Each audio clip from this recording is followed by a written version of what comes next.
Assalamualaikum warahmatullahi wabarakatuh.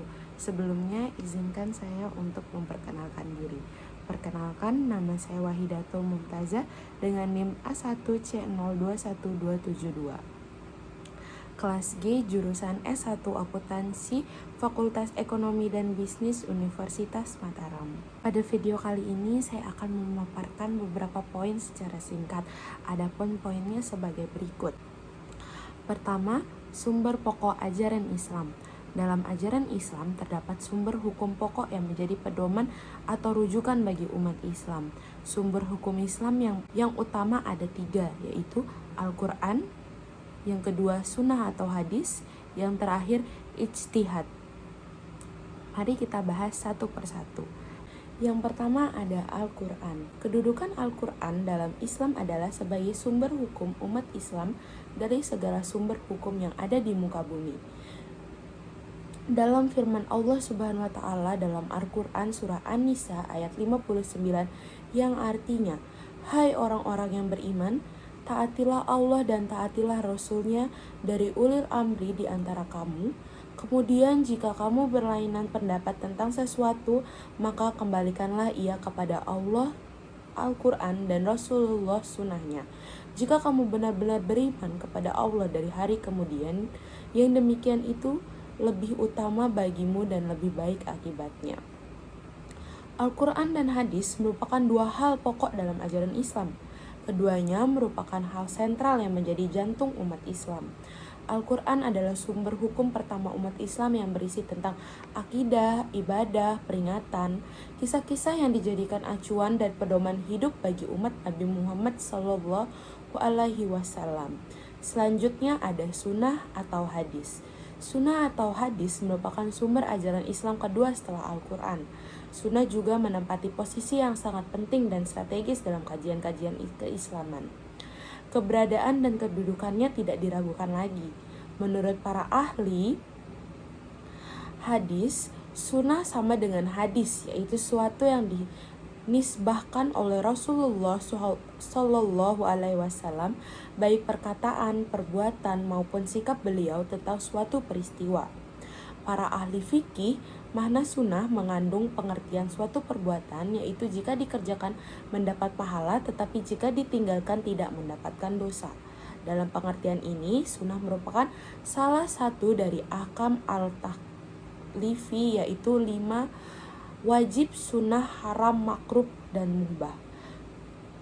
Seluruh umat Islam telah sepakat bahwa hadis Rasulullah merupakan sumber dan hukum Islam selain Al-Quran. Selanjutnya yang terakhir ada ijtihad.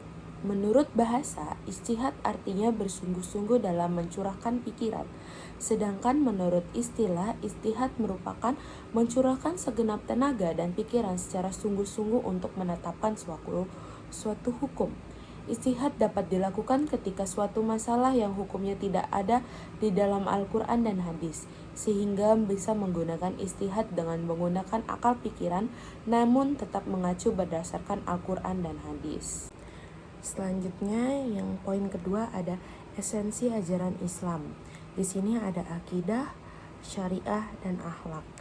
Akidah, syariah, dan akhlak bagaikan suatu pohon, di mana akidah merupakan akar, syariah merupakan batang, dan akhlak adalah dedaunan.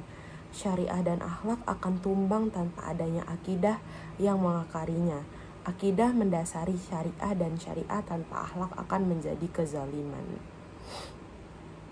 Iman atau akidah yang dimana di sini dimaksud kepada keyakinan atau kepercayaan. Akidah ialah mengenai rukun iman yang ada 6. Yang pertama yaitu iman kepada Allah, iman kepada Rasul, iman kepada malaikat, iman kepada kitab, iman kepada hari akhir, dan iman kepada qada dan qadar. Dengan memiliki akidah yang kuat dan tidak mudah goyah, juga akan membuat seorang muslim terus merasakan dirinya setiap saat berada dalam pengawasan Allah Subhanahu wa Ta'ala, selalu mencegah dirinya untuk berbuat kemaksiatan yang dimurkai Allah dan senantiasa menjalankan segala perintahnya. Selanjutnya, yang dimaksud dengan syariah. Menurut etimologi, syariah adalah jalan yang harus ditempuh, Menurut peristilahan, syariah adalah sistem norma atau kaidah ilahi yang mengatur hubungan manusia dengan Allah. Mengenai hubungan manusia dengan sesama manusia dalam kehidupan sosial, hubungan manusia dengan benda dan alam lingkungan hidupnya, kaidah yang mengatur hubungan langsung manusia dengan Allah disebut kaidah ibadah atau kaidah ubudiyah, yang disebut juga kaidah ibadah murni. Kaidah yang mengatur hubungan manusia selain dengan Allah disebut kaidah muamalah. Selanjutnya ada akhlak. Ya, akhlak yang dimaksud dengan akhlak adalah sikap yang menimbulkan perilaku baik dan buruk, berasal dari kata khuluq yang berarti perangai, sikap, perilaku, watak, budi pekerti. Akhlak merupakan komponen dasar Islam yang ketiga yang berisi ajaran tentang perilaku atau normal atau moral. Dalam pandangan Islam, akhlak merupakan cerminan dari apa yang ada dalam jiwa seseorang. Karena itu, akhlak yang baik merupakan dorongan dari keimanan seseorang, sebab keimanan harus ditampilkan dalam perilaku nyata sehari-hari. Selanjutnya, poin ketiga ada predikat yang disandang umat muslim. Yang pertama di sini ada muslimin. Muslimin adalah orang yang berserah diri kepada Allah dengan hanya menyembah dan meminta pertolongan kepadanya terhadap segala yang ada di langit dan bumi.